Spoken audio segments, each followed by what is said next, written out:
Welcome to another edition of the Postgame Wrap. 49-28, Texas Tech defeated Houston. Big victory for the Red Raiders, needless to say, a much-needed victory. And you know what? It didn't look like it was going to be an easy victory early on, as Houston was really moving the ball at will with former Red Raider quarterback Donovan Smith. He had a really good first half. But Texas Tech was able to run the football. They got some huge special teams plays, and then the defense shut out the Houston offense in the second half to pick up the big win. So I want to give some love to Kenny Perry, assistant coach. He's the special teams coordinator and also the running backs coach. And the running backs had a great day. 2 running backs went over 100 yards. Taj Brooks was fed the ball early and often, and he was terrific. I thought that was a big key to the game. And then Cameron Valdez came in as kind of a different pace back. And, man, he had 2 really explosive runs, one for 54 yards. He finished with over 100 yards as well and had a big touchdown in the second half. So the running game was great under Kenny Perry. And then, again, I mentioned the special teams. Dre McCray had a big kick return in the first quarter. Houston went up 7-0. McCray had a 101-yard kick return. That was huge for Texas Tech to keep pace and just to win that phase of the game. But then Loic Fungi, a receiver who actually caught a touchdown pass in the first half, but then he blocked a punt also in the first half and recovered it for a touchdown. So you were plus 14 at least in special teams with those 2 monster plays. Both Kenny Perry's, both of those groups are Kenny Perry's, the running backs and special teams. So shout out to him. He had, his guys had a great day. And I think actually head coach Joey McGuire, the postgame, gave him a shout out as well, and rightfully so. Several guys had a really good game. The defense struggled. Donovan Smith had a really good first half. I think he may have thrown for over 300 yards in the first half. I'm not sure exactly what the numbers were, but he had a big run too early on, and he was looking really good. Tech was rushing 3 and dropping 8, and it just really didn't work. That was the game plan going in the game. I asked Coach McGuire about the difference because in the first half, Tech got almost no pressure on Donovan. Second half, he was under pressure. Though they only sacked him once, he was under pressure for almost the entire second half, and they shut him out. So that was a big difference in those 2 halves for Texas Tech's defense. And he said, yeah, they went back to more of their scheme with 4 guys rushing, a lot of twists, a lot of stunts, a lot of different things to put pressure on Donovan Smith, and it worked. I thought Steve Linton had his best game of the year easily.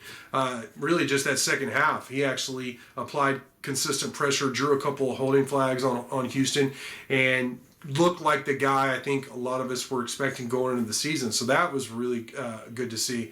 There were some young guys who played really well. Chapman Lewis at safety, Ben Roberts at linebacker, Michael Dingle also at linebacker. I mean, there was a lot of young guys playing on that defense in the second half, and they played really well. So that is very positive. That's very positive news. Baron Morton, I mentioned in the game thread on Saturday, I didn't say anything until then, but he didn't throw all week because he got banged up, against West Virginia. But he was efficient. He was very under control. I don't remember really almost any terrible passes or terrible decisions. He did throw for a couple touchdowns, just like 160 yards, but is so much more efficient than he was at West Virginia. Of course, like I mentioned before, the running game was on point, for lack of a better term. I mean, it was dominant at times. You ran for over 220 yards. The offensive line did a really good job. The backs did a really good job. And I think going back to the offensive line, I mean, you only gave up 1 sack. I don't feel like Morton was under a lot of pressure. And the counter game, and then McGuire said they went more to their zone blocking scheme later in the game as Houston kind of took away their counter game. And I mean, it worked. The adjustments worked. Kitley stuck with the running game for the most part in the second half. They really put the game away by doing that. So Texas Tech looked like we thought they would look going into the season. Now, it's one game, it's Houston, but bottom line is the Red Raiders are now 2-3 overall and 1-1 in Big 12, and they have Baylor next week, who, man, they had a monumental comeback victory at UCF. I think they were down 25 points, and I still haven't seen that game yet, but I just know they were down by a big margin on the road, and they came back and won late by 1. So that really sets up next week's game in Waco, well, with these 2 teams coming off big wins. These are 2 programs that really needed those victories. They both had struggled earlier in the year. But so there's some momentum going in this game, and then we'll have to see how Texas Tech does on the road. They're 0-2 on the road this year, 1-6 under McGuire in true road games. In just a year plus so far, so this would be a huge win. Obviously, all the ties between the two programs, and McGuire having come over from Baylor, there's a ton of them, and just it being an in-state conference rivalry as well. So there'll be a lot of storylines next week, but this is more about celebrating the total performance. Offense dominated, special teams dominated, defense dominated in the second half.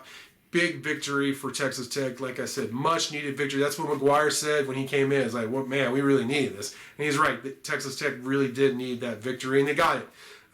So, yeah, enjoy it. And then we'll be back at it Monday with we'll have content Sunday, but the day after podcasts and stuff like that. But we'll have the Monday press conference and all that stuff, talking about this win a little bit, and then moving forward to the big matchup against Baylor next week in Waco. But for now, I want to thank you for watching, and until next time.